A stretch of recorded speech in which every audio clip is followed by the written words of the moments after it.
Cara, tu tá agora passando por um escrutínio aí dos caras lá, estão querendo saber de quanto que tu ganhou lá no... Como é o nome da empresa? Não sei o que. Álvares Marçal. Em Marçal. Cara, como é que tá sendo isso daí pra você e tal? Você acha que isso daí é um movimento porque você é candidato à presidência ou isso já ia acontecer de qualquer forma? O que tu acha? Olha, eu comandei a Operação Lava Jato. Eu era juiz, né? E a Operação Lava Jato, na verdade, ela é um marco no Brasil. Porque o que acontece no Brasil normalmente com esses crimes de corrupção? O cara rouba e nada acontece. Você lê o escândalo lá no jornal, gera manchete por uma semana, às vezes prolonga um pouquinho mais, e você nunca vê acontecer nada nos tribunais. E a Lava Jato foi uma mudança completa disso, desse padrão, que você viu gente lá poderosa, dono de empreiteiro, tá? Isso você nunca tinha visto, nunca ninguém pensou, por exemplo, que dono de Odebrecht, dono de OAS, dessas grandes empreiteiras iam ser um dia responsabilizados por corrupção. Sim, não porque o cara é rico, não, o cara é rico não é problema nenhum. Agora, se o cara é rico, poderoso, mas comete um crime, é aquela história. A lei está acima de todo mundo. É uma democracia, tem que valer. Aí você pega aqueles políticos poderosos lá, o Sérgio Cabral, Eduardo Cunha, o Lula. Né? Você tem parece que não deu certo tanto. Né? Oi? Parece que não deu muito certo. Não, olha, se você for olhar ali, ela quebrou esse paradigma, quebrou esse padrão de corrupção que ninguém é pra cadeia. E o pessoal foi. Teve gente lá que ficou 4 anos preso. Ninguém ficava nem um mês, nem um dia. Entendi. Só o fato de terem ficado um tempo já é um avanço nesse Mostra sentido. que o país pode ser diferente, que a gente não está fadado a ser um país corrupto. De fato. Entendeu? Agora está tendo uma reação, é uma reação política forte. O que é? As pessoas querem a volta do status quo. O cara quer roubar e não quer que aconteça nada. E ele quer dar um recado. Olha, se você vier atrás de mim, ele está mandando esse recado, não é para mim. Está mandando recado para tudo que é juiz e procurador e policial do país. Está dizendo, se você vem atrás de mim por corrupção, você vai enfrentar depois as consequências, porque eu vou atrás de você. É isso que estão querendo fazer, entendeu? Claro que existe também a questão da candidatura, porque o meu projeto, é o único projeto desse pessoal todo que rompe com essa ideia de corrupção. A gente vai restabelecer o combate à corrupção no país. Tá? Então eles querem mandar um recado. Eu já ouvi isso antes. Também. Mas, gente, aí eu vou colocar o seguinte. Eu tenho um passado que me dá essa credibilidade. Vocês acham que a Lava Jato foi moleza ali? 4 anos? Não. Com processo contra Lula, contra Marcelo Odebrecht, contra Eduardo Cunha, contra Sérgio Cabral, contra José Dirceu. Esse pessoal é poderoso. Tá? E a gente estava lá, você acha que a gente não teve pressão na época? Para parar? Então, eu tenho um passado que me dá essa credibilidade para dizer assim, tá no meu DNA o combate à corrupção. Claro que um projeto de país é muito mais do que combate à corrupção. Você tem que pensar em emprego, a inflação tá terrível, tá uma porcaria. Tudo, relação internacional. O presidente é tipo o trabalho mais difícil que tem. Exatamente. Mas agora, isso eu posso segurar para vocês. Você tem muitas outras coisas para fazer, mas não vai abandonar o combate à corrupção. E eu posso dizer isso. Eu acho que sou o único cara desses aí que pode falar, ó, eu combati a corrupção. E tô sofrendo, isso aí é perseguição. É pura perseguição, porque o cara não tem nada para falar do que eu fiz e fica inventando um monte de maluquice. Vamos falar então um pouco sobre o Álvares e o quê? Marçal. Marçal. Que, tipo, a gente tava conversando um pouco aqui antes de começar, você me explicou que é uma empresa de consultoria, é isso? Isso. Me explica um pouco o que é esse rolê, por que tu foi contratado, o que tu fazia lá? Tá. Álvares Marçal é uma empresa de consultoria internacional. A sede dela, na verdade, é nos Estados Unidos. Ela tem mais de 5 mil empregados no mundo, tem no Japão, tem na Europa. É como se fosse essas empresas como Ernst Young, Deloitte, né? Faz consultoria, auditoria. A diferença é que a Álvares Marçal não faz exatamente auditoria, mas é uma empresa que tem um puta nome. Tá? Pra você ter uma ideia, ela foi a empresa que cuidou daquele Lehman Brothers. Quando deu a crise, tá? Quando deu a quebra. Tá? Então ela foi nomeada administradora da falência do Lehman Brothers nos Estados Unidos. Entendi. Então é uma empresa multiconhecida nos Estados Unidos. E o que aconteceu? Eu tive esse trabalho como juiz, que ganha reputação internacional. A Lava Jato era reconhecida no mundo inteiro como um marco no combate à corrupção. Gerou uma onda de anticorrupção no mundo inteiro. Depois eu até tenho umas histórias que eu posso contar que são interessantes. Legal. Tá? Fui para o Ministério da Justiça, Tive meu trabalho lá sabotado pelo presidente, depois a gente também pode falar disso, tá? Saí e fui procurado. Não foi por uma empresa, foram por várias. E me ofereceram uma proposta de trabalhar numa área que eu acredito que eu sei fazer. Eu estava até falando para você antes, né? Hoje em dia, quando acontece um incidente de corrupção numa empresa lá nos Estados Unidos, o que eles fazem? Ao invés de ficar esperando a polícia, o FBI, eles fazem o que eles chamam de uma investigação corporativa interna. Ou seja, a própria empresa apura os fatos, verifica lá o que tem, tá? E ela procura as autoridades para dizer, aconteceu isso, isso e isso. Nós queremos aqui revelar e fazer um acordo. Por que eles fazem isso?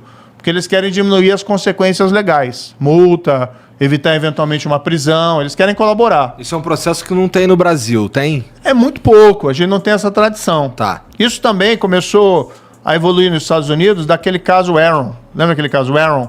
Foi uma fraude gigantesca. Eu tô por fora desse caso. A Enron era uma grande empresa, uma das maiores empresas do mundo, tá?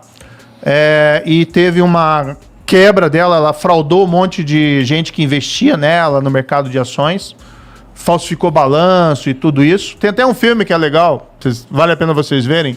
É um documentário, mas é um documentário legal, tá? Tem muito documentário legal. Chama Os Mais Espertos da Sala. E ela quebrou prejuízo para muita gente e tal. E a partir desse caso de fraude nos Estados Unidos, eles começaram a mudar um pouco o padrão do comportamento das empresas.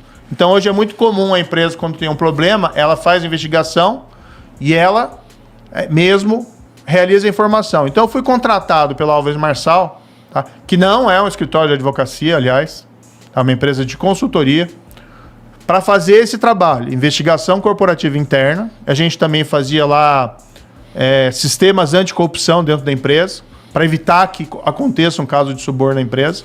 Daí você tem uma série de mecanismos de controle. Não só a corrupção, mas, por exemplo, assédio sexual. Você tem um sistema de compliance lá dentro que você evita esse tipo de coisa. Tá? Então era para fazer isso. No fundo, era de certa maneira para continuar no setor privado fazendo o que eu estava fazendo como juiz. Fazer a coisa certa. Né? Ensinar e fazer as pessoas, não é para roubar, é para fazer a coisa certa. Me contrataram, eu fui lá para os Estados Unidos, fui trabalhar lá nos Estados Unidos, tá? E eu recebia da empresa, a empresa tem diversos ramos. Um dos ramos dessa empresa, que não é o ramo que eu trabalhava, é o ramo que eles chamam de recuperação judicial, que é de falência e recuperação judicial.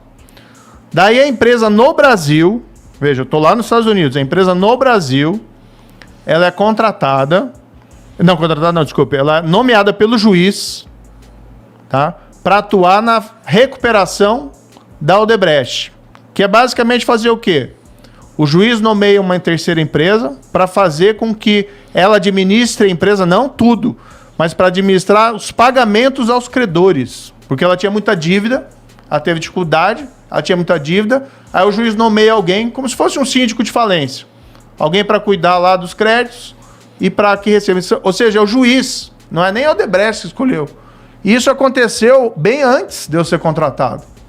Tá? Então, eu não trabalhei para a Odebrecht.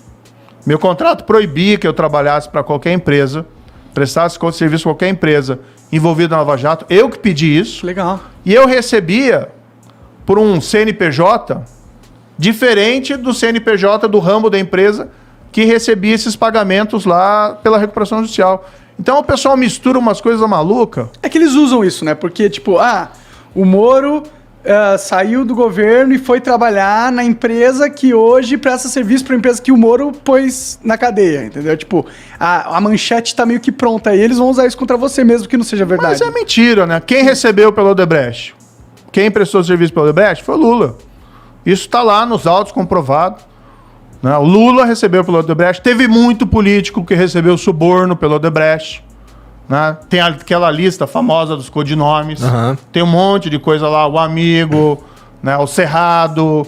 Tem até um Justiça lá, mas não tem nada a ver comigo. É uma outra pessoa que foi identificada. E aí o pessoal quer retaliar. E além disso, eles querem o quê? Eles não querem ter uma nova Lava Jato. Isso é muito claro.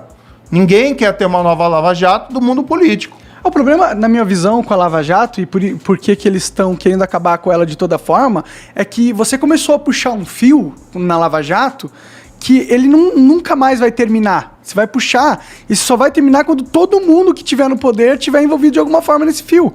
Porque eu acho que o sistema tá corrompido de um jeito que é poucos que se salvam, entendeu? E aí, se você tem um sistema totalmente controlado por gente corrupta, e aí você tem um sistema que, se puxar o fio, ele vai acabar com todo mundo, você tem o cenário perfeito para eles se unirem contra você. Fazer um grande pacto nacional. Contra... Foi o que aconteceu, né? Você tem o Centrão hoje, que é aquele grupo de políticos fisiológicos. Você tem o PT. E você tem, né, infelizmente, muita gente ligada ali ao presidente Bolsonaro fazendo isso também. Ou seja, você tem um pacto para evitar que volte o combate à corrupção. E você quer mandar um recado. Você quer dizer para aquele procurador lá, olha, se você for me investigar, você vai sofrer as consequências. Agora, eu sempre digo o seguinte, eu não tenho medo de cara feia, não. Querem fazer qualquer investigação, eu tenho absoluta tranquilidade do que eu fiz na minha carreira como juiz por 22 anos, tá? Eu tenho absoluta tranquilidade do que eu fiz na minha vida como ministro lá, nunca fiz nada errado, tá? E tenho absoluta tranquilidade que eu fiz o setor privado, tá? Fui trabalhar honestamente, por quê? Não enriqueci no serviço público, fui trabalhar, precisava ganhar dinheiro. Claro. E aí recebia pagamento de um serviço que eu prestava. E jamais prestei serviço para a empresa envolvida na Lava Jato. Quem fala isso, mente. Não recebi um centavo de empresa envolvida na Lava Jato. Quem fala o contrário, mente. Podem quebrar sigilo, podem fazer o que eles quiserem.